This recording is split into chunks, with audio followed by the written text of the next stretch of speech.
faz uma limpeza muito bem feita. Agora,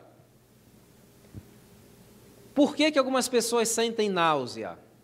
Às vezes, no segundo ou terceiro dia de jejum. Por que sentem dores de cabeça?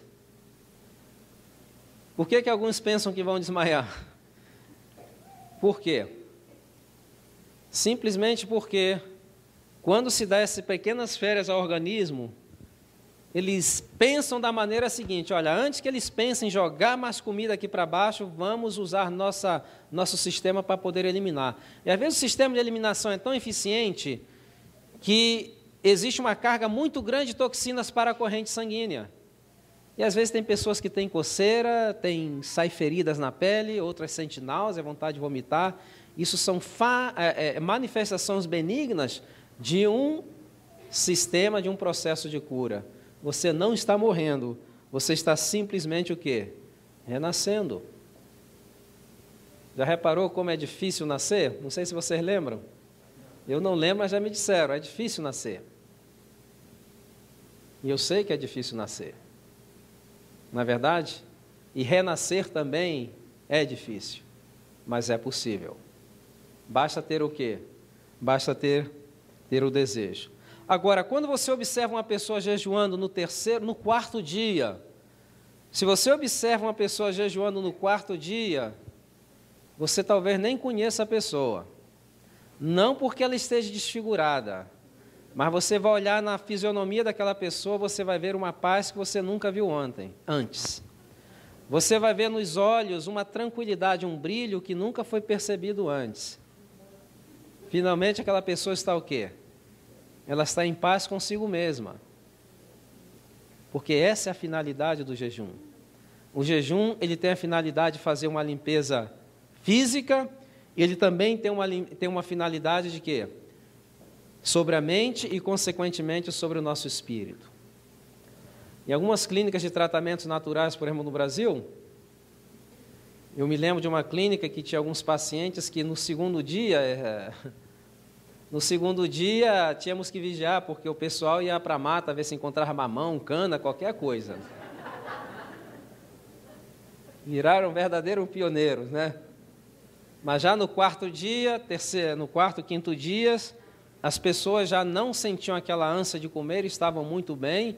E existem casos de pessoas que, quando chegam ao jejum no quarto, no quinto dia, chegam à euforia. Sabe o que é euforia? A pessoa está alegre, contente, rindo à vontade, é eufórico. Você olha assim, pô, acho que a falta de comida deixou ela meia... Mas não é. Isso se explica cientificamente, que são a presença dos corpos cetônicos no corpo que produz essa euforia. Né? O corpo começa a utilizar corpos cetônicos e os corpos cetônicos levam à euforia. Agora, logicamente que isso são para problemas assim graves de saúde, né? Problema grave de saúde necessita uma intervenção grave. E no processo que se usa muito lá no Brasil e algumas outras clínicas, na Espanha, por exemplo, de 21 dias, que são 7 dias de jejum, depois mais 7 dias com suco de frutas doces, e depois mais 7 dias comendo as frutas doces e voltando novamente para a alimentação normal. Claro que em uma clínica você não vai ter esses sintomas de náusea, de dores de cabeça. Por quê? Porque existe todo um sistema feito ali para ajudar o seu corpo na eliminação rápida dessas substâncias. São cataplasma de barro, são banhos de vapor, são caminhada nas pedrinhas. Tudo isso ajuda o seu corpo a eliminar. Principalmente a pele. Nossa pele é o maior órgão de excreção do corpo. E nós nos auto-intoxicamos porque temos uma pele inativa. E por que a pele está inativa? Porque ela está desaclimatada. Quando chega o verão, tem o quê? O ar-condicionado. Quando chega o inverno, tem o quê? Tem o heater. Então, a nossa pele ela está desativada. E no processo de desintoxicação, uma das coisas que nós deveríamos fazer é colocar e voltar a fazer com que a nossa pele volte a desenvolver a função de eliminação.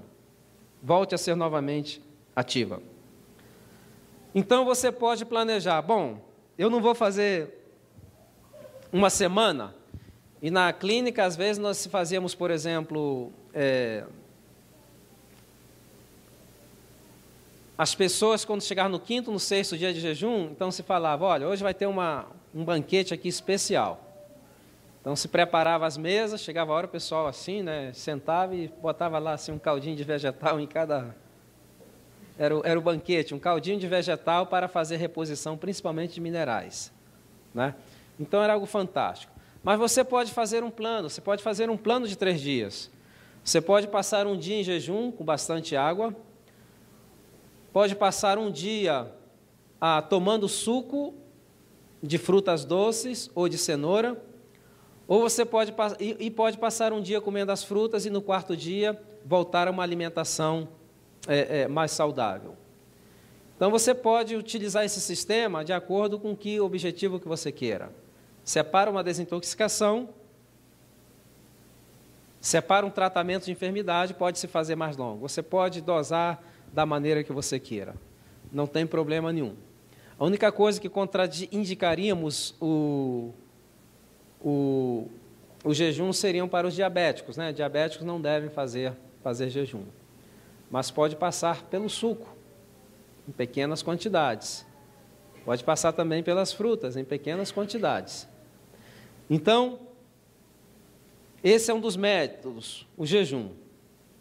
Outro método que se pode utilizar, que pode ser juntamente com o jejum, seria o que nós chamamos de lavado de sangue. Como é o lavado de sangue? O que eu utilizo para lavar meu sangue? É um termo muito antigo utilizado, mas na verdade é um sistema de depuração do corpo, do corpo sistêmico, não da cavidade. Cavidade vamos falar mais tarde. Se pode utilizar simplesmente 2 coisas, sol e água. Se você não tem uma sauna, utilize o sol e a água. Como o sol e a água? Você pode ficar no sol da manhã, aquele sol no máximo às 10, 10h30 da manhã, com a cabeça coberta e um lado do sol exposto, do corpo exposto ao sol. Então você fica 5 minutos ali no sol e pega uma pessoa com a mangueirinha que tem um jato de água bem fino e que jogue água ali em cima de você. E depois deixa. Você permanece ali no sol. O que o sol vai fazer com aquela água? Aquela água vai evaporar e o que vai acontecer com a pele? Ao mesmo tempo que a água está evaporando, os poros estão fazendo o quê? Estão se abrindo e o corpo está eliminando o quê? Eliminando toxinas. Então, é como um banho-maria, né? Um pouquinho mais de água, sol e depois o quê? Vira, né? A parte do tórax para baixo, só com cuidado para não pegar temperaturas altas na cabeça. A cabeça tem que ser protegida. Se um dia, por exemplo, tiver muito calor e você estiver suando muito, pode colocar uma toalha de água fria na cabeça e deixar que o corpo elimine através desse movimento de vasoconstrição, vasodilatação. Quando vem o calor, existe uma vasodilatação. O fluxo de sangue, ele vem para a pele.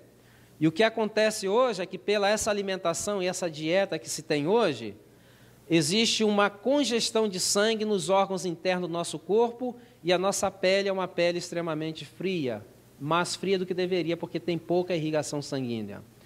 Quando você submete a pele a calor, os vasos dilatam.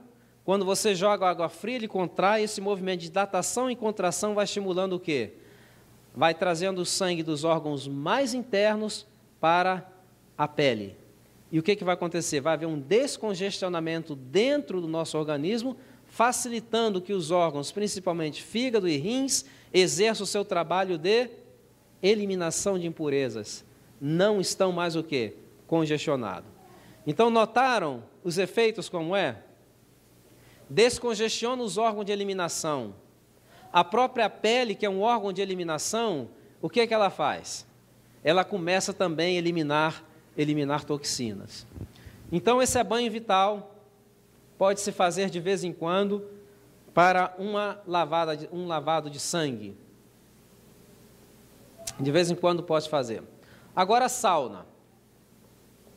Se pode utilizar a sauna? Pode, eu acho que todo mundo deveria ter uma sauna em casa. Eu ainda não tenho, estou pensando em... Bom, se bem que eu moro lá no Texas, a casa já é uma sauna. O Eric, da casa do pastor, também é uma sauna. Então, a sauna ela deve ser uma sauna o quê? Seca. Não deve entrar vento. O frio não faz mal. O que faz mal é o quê? É o vento. Frio não faz mal. Tanto é que, por exemplo, existem regiões, lugares até no Chile, na Noruega, nos países nórdicos, por exemplo, em que eles tomam aqueles banhos naquelas casinhas ali, abaixo de pedras, que são saunas secas, e depois vão para aqueles laguinhos gelados lá, mergulham e voltam e fazem assim. E o índice de problemas coronários nessas regiões são baixíssimos. E olha que eles comem bastante o quê? Bastante gordura, né? Então, isso tem um efeito no nosso organismo fantástico. Se pode fazer. Agora, outra coisa que não pode ficar dentro da sauna, sabe o que é? A cabeça. Mas, doutor, como é que eu vou deixar a cabeça do lado de fora? Tem que se usar aquela sauna em que a caixa fecha aqui, ó. Cabeça não deve ficar dentro da sauna. Inclusive, essas saunas que o pessoal entra aí para poder desintoxicar, na realidade não estão desintoxicando, estão trocando toxinas. Porque o que um está eliminando, o outro está respirando ali dentro. Então, essas que seria mais ou menos o banho turco, né? Que é aquelas caixas em que a cabeça do indivíduo fica do lado de fora e um pano molhado na cabeça frio, fica ali um tempinho, quando a temperatura da pele esquenta, corre lá no chuveiro um jato bem gelado, depois vai, repete 3 ou 4 vezes. Essa é uma vacina. Essa é uma vacina contra muitas enfermidades, por quê? Porque vai estimular o seu sistema imunológico e vai estimular a sua pele. E você não vai estar predisposto a gripes e resfriado com tanta frequência. Por quê? Porque a pele, ela aprende a reagir. Você já reparou por que as árvores pode ter a temperatura mais fria que você imagina, ela não morre? Por que ela não morre?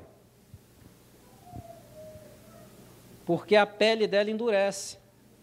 Você chega numa árvore durante o inverno e você toca na casca dela, parece pedra. Ela está toda fechada e está preservando um certo calor lá para dentro, e ali está cheio de vida. Agora, quando chega o verão, o que é que acontece? A primavera, aquela casca começa a ficar o quê? Mais macia, então começa a brotar, a vida não morreu, ela começa a brotar dali. Então, se nós damos à nossa pele a capacidade de reagir às variações de temperatura, como as plantas sabem reagir, não haveria problema de resfriado. E os resfriados não abririam o quê? As portas para essa quantidade de flus que existe por aí, de vírus e tudo isso. Então, a sauna seria um dos métodos a ser utilizado também. Agora falamos de desintoxicação sistêmica. Vamos falar de desintoxicação agora mecânica, principalmente do trato digestivo. Nós, para essa desintoxicação mecânica, necessitamos de 2 componentes. Um componente, aliás, 3 componentes eu diria. Um componente é água, o outro componente são fibras e o outro componente seria produtos para estimular o peristaltismo. Nós temos aqui 3 componentes. Agora, os enemas ajudam no lavado intestinal? Ajudam? Eles ajudam, mas não com tanta eficiência. Por quê? Porque quando você faz um enema, o que acontece? A água ela vai com uma determinada pressão, ela vai lavar o seu intestino, mas o que vai sair, a maioria vai ser o quê? Fezes que já estão soltas. Se você quiser fazer um deep clean, você tem que utilizar uma força o quê? Uma força mecânica. Então, por exemplo,